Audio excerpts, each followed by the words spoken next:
Hey there, my name's Zach Waldron. I run ZB SEO, a Shopify SEO studio where we help 6, 7, and 8-figure brands scale their organic revenue with SEO. And today I wanted to talk about ChatGPT, Bing, and Google, because lately there's been a lot of talk about ChatGPT because of its newest image generation. Obviously, that's not necessarily directly correlated with SEO, but obviously, it's getting more and more popular. As you can see here with the search trend data, ChatGPT is just getting more and more popular by the day, by the year. And also the other thing that's getting super popular at the moment is SEO at an all-time high in the last 5 years. And that's because everyone's scared that ChatGPT is taking over and that these search engines are going to be obsolete. And I just want to talk about that and show you how it's not the case, and show you how, if you run an e-commerce store, why you don't need to get worried about ChatGPT.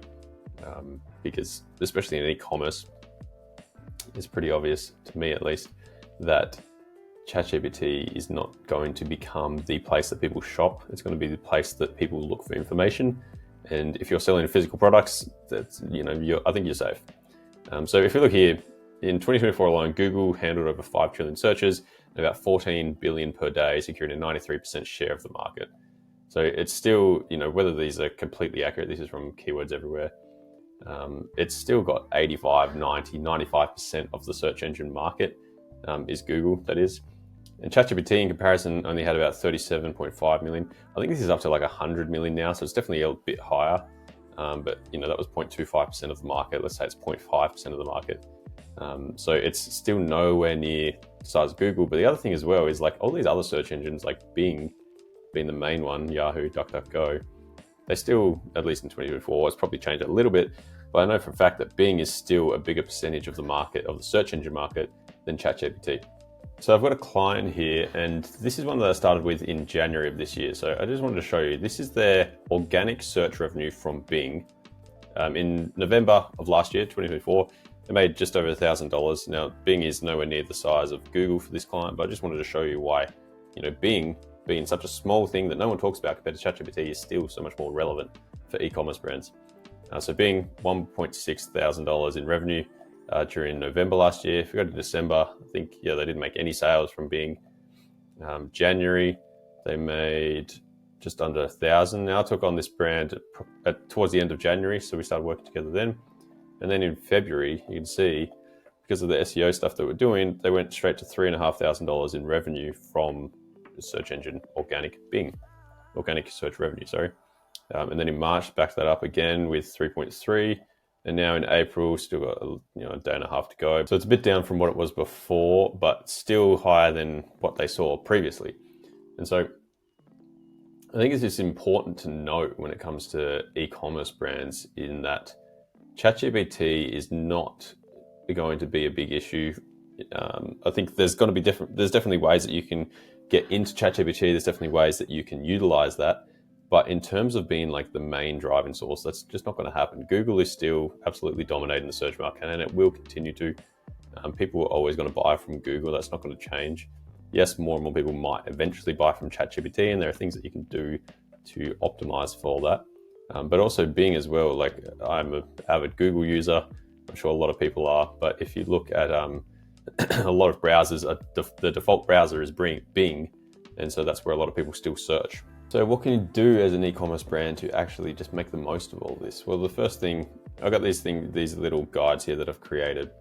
Now, a lot of the on-page optimization that you can do on your site is basically following a little checklist. I don't really like using the term checklist when it comes to SEO, because SEO isn't just fill out a checklist, Bob's your uncle. But in terms of doing this stuff, making sure that your keywords are in, your main keyword are in these specific locations, that's what you need to do for on-page optimization. So for your product pages and your collection pages, having an SEO optimized meta title and description, making sure that your URL slug is clean and has the collection the collection keyword within there.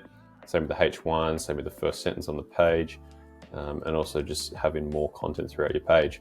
Now, by doing this, by optimizing, obviously Bing and Google are very different search engines. They have different algorithms. There is still a lot that kind of applies to both, basically. So if you're optimizing for SEO, as I do with my clients, you optimize for Google, as you saw, there is also optimization that kind of flows onto Bing and so you can get results from Bing as well. And so by doing this, you're not only giving yourself a better opportunity to show up in Google higher and get more rankings there, but you're also doing that through Bing as well. And there's also little tricks that you can do to optimize for LLMs now with ChatGPT, where if you actually create content in a specific way, there's probably more for blog articles and stuff. As I said, ChatGPT is more for information, I feel, rather than products per se.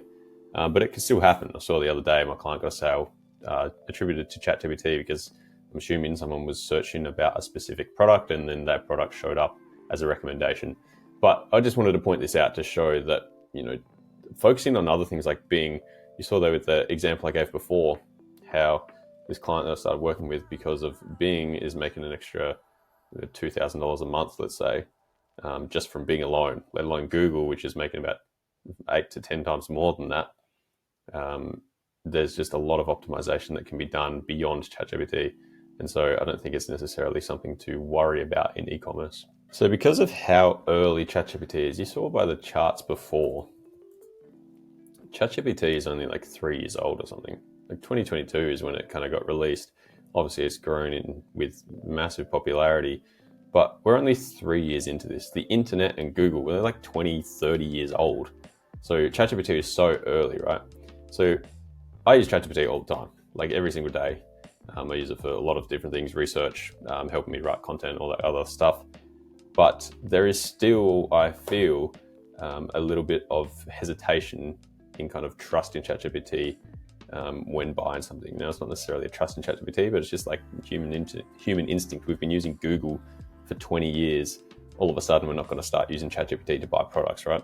So if we just look for a product, let's say, can you recommend a surfboard for a beginner? Let's see. Absolutely. All right, we got there eventually. So you can see here, brands, Catch Surf, Soft Top, Wave Bandit. I actually have a Wave Bandit, that'd be fun. Talk Mod, so forth. But it hasn't given me any links yet because I don't want to have to now go search into Google.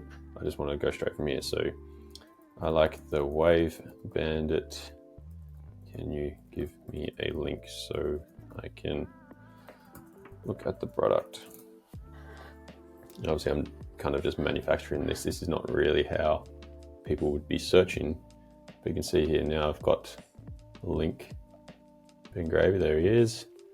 This is the board I have. So yeah, you can see there that even doing it this way, it's not intuitive, I have to ask it questions. I have to keep kind of manufacturing what I want. You can see that now it's got some different links here. So in terms of buying products, maybe not the best thing, right? But let's have a look at how you can actually optimize for, showing up here. How does this site show up here?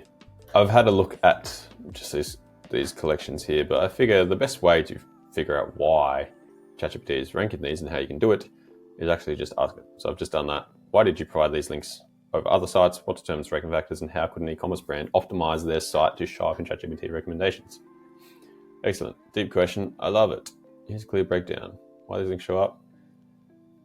When I use real-time browsing, ChatGPT and browsing essentially runs quick search across the web, prioritize links that are official brand sites. So obviously that's great. Match the search intent well, are safe and reputable, have clean, simple pages that are easy for AI to parse. So clean structure, proper titles, meta description, structured data, as we talked about before with the, not that one, with the optimization. If you make sure that everything is clean and in the right spot, it's going to help ChatGPT as well as all the other search engines. Loads fast, mobile optimized, and mentions the brand product keywords clearly in the right place. So basically the exact same as what we're doing with Google and Bing. So if you optimize, for Google as we kind of do it first, because Google's the biggest search engine, you're naturally going to, hopefully do well in optimizing these locations as well. So you can see in simple terms, it tries to pick the most trustworthy, direct, helpful, and readable sources. So ranking factors for AI recommendations, not officially published by OpenAI, but based on testing and experience. The unofficial ranking factors are domain trust, established brands with SSL site preferred. So that's just, making sure the site's secure. Content relevance, technical SEO, page title, user experience, freshness, official sources first. Again, same as what we do for Google, Bing, everything else. How could it show up? We understand that. So there you go. That's kind of how I view ChatGPT when it comes to e-commerce SEO, how I view Bing as well, and why I'm still optimizing, not necessarily worried or focused on ChatGPT, because everything that we're doing with this clean structure, making sure that everything's correct on the page and stuff like that, making sure we're getting quality backlinks, making sure everything's clean when it comes to SEO is going to help. It's going to make your brand show up in ChatGPT and also Bing and Google. So a bit of a ramble there. I'm going to be posting more videos like this. So if you like the breakdown, let me know anything that you might want me to cover. And hopefully this was useful. I'll see you in the next one.